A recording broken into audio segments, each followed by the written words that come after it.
After generations of being overlooked and sidelined in the job market, Americans with disabilities are enjoying an unprecedented employment boom, thanks to the COVID-19 pandemic. Widespread acceptance of remote working and an overall labor shortage have opened up historic opportunities for some of the nation's most skilled and underutilized workers.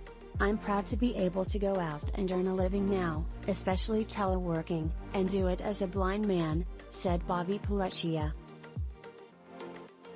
The question now is whether people with disabilities can hold onto those gains as a recession looms and more employers press their employees to come back to the office. Experts see a struggle coming with consequences not only for the disabled, but also for the whole U.S. economy. And the resolution may only come through legal battles and a fresh look at the nation's landmark anti-discrimination law, the Americans with Disabilities Act. Since the pandemic began, employment of people with disabilities is up nearly 25% to more than 7.3 million workers last month, according to the Bureau of Labor Statistics. That contrasts sharply with the rest of U.S. employment, which still hasn't caught up to what it was 3 years earlier.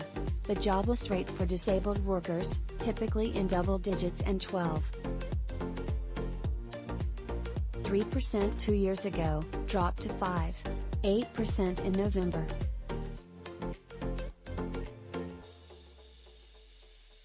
While that's almost double the rate for all workers ages 16 and over, it represents the lowest rate for people with disabilities since record-keeping began in 2008. It's been a total game changer, said Mason Ameri, an associate professor at Rutgers University who has been monitoring disability The shift to telework, he noted, has been particularly helpful for people with physical difficulties and mobility limitations.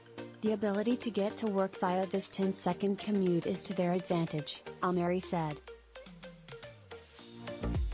Up until the pandemic, Russell Rawlings, 45, who lives in Sacramento with cerebral palsy, was going into the office Monday through Friday working at a nonprofit independent living center. The commute was just 2 miles from his home, but Rawlings got up at 5 a.m. to make it to work by 8. It took that long for him to get ready and into his powered wheelchair to the bus stop and to his desk. It was even harder on rainy days. He needed someone to help him put on his poncho before heading out. In March, Rawlings started a new job as an education organizer for Hand in Hand, which assists domestic workers.